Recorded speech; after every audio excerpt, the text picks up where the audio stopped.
Баршаңызға қайырлы күн достар, менің каналыма қош келдіңіздер. Бүгін өте дәмді королевский торттың рецептісін ұсынатын боламын. Ыдысымызға жұмыртқаларды саламыз. Ыдысымыз таза, құрғақ болуы міндетті. Одан кейін қантты салып, миксердің бастапқы жылдамдығынан бастап араластырамыз. Массамыз 2-3 есе ұлғайып, әппақ болып көпіруі керек. Шамамен 3-4 минуттай миксерлеуіміз керек. Мінекей видеода көргендеріңіздей массамыз ұлғайды. Одан кейін осы массаның үстіне сұйық май құямыз. Одан кейін бөлме температурасындағы сүтімізді құйып, тағы да миксерлейміз. Одан кейін алдын ала қамыр қопсытқышпен ұнды електен өткізіп, 1-2-3 бөлікке бөліп миксерлеп аламыз. Одан кейін осы массамызды теңдей етіп 3 бөлікке бөлеміз. Менікі 265-260 граммнан бөлінді. Таразымен өлшеп 3 бөлікке бөліңіздер, сонда сіздердің қамырларыңыз бір келкі болып көтеріледі. Бірінші бөлігіне макты салып, жақсылап араластырамыз.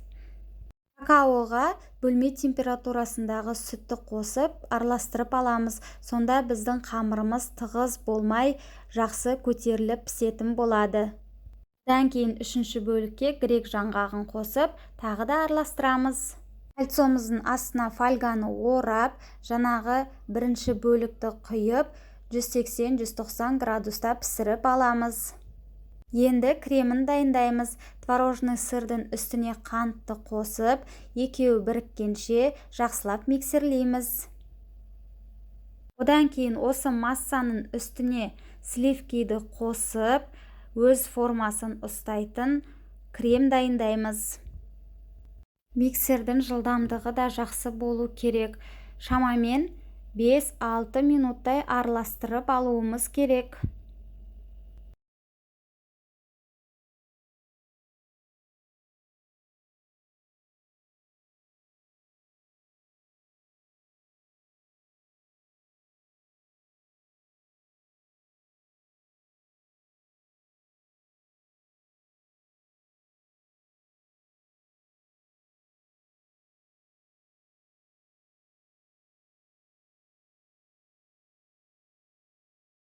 Мінекей біздің креміміз дайын.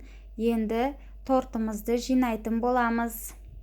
Ложкаға осылай кішкене кремімізді жағып, бірінші бисквитті салып, одан кейін пропитка жасаймыз. Оны жасамасаңыздар да болады, ол міндетті емес. Одан кейін кремін жағып, кольцомызды кигіземіз.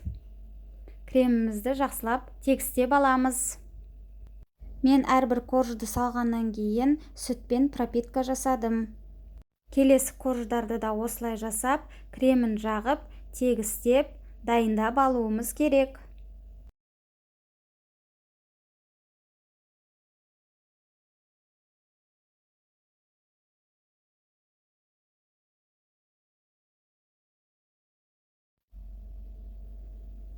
Соңғы коржды салғаннан кейін бетін пищевой пленкамен жауып, тоңазытқышқа 4-5 сағатқа қойып қоямыз.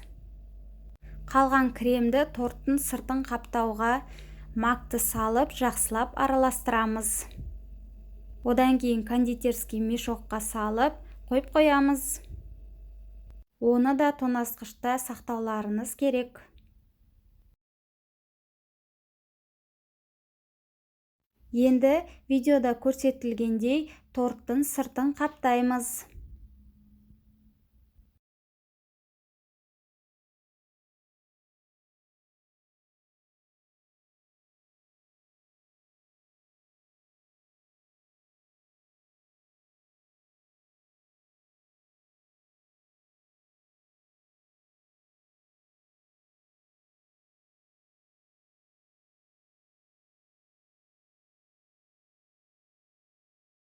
Торттың сыртын қаптағаннан кейін тоңазытқышқа 2-3 сағатқа қойып қоюымыз керек. Торттың бетін қалауларыңызша әсемдеп, жеміс-жидек, шоколад қойсаңыздар болады. Осымен біздің ерекше дәмді тортымыз дайын. міндетті түрде жасап көріңіздер. Сіздерге ұнайтынына сенімдімін. Видеомды соңына дейін көргендеріңізге рахмет. Алда әртүрлі рецепттермен бөлісетін боламын. Маған лайк басып комментарий жазуды ұмытпаңыздар. Және де каналымнан қандай рецепт көргіңіз келеді, комментарияға жаза кетіңіздер. Сіздермен болған Жібек. Каналыма тіркелуді ұмытпаңыздар.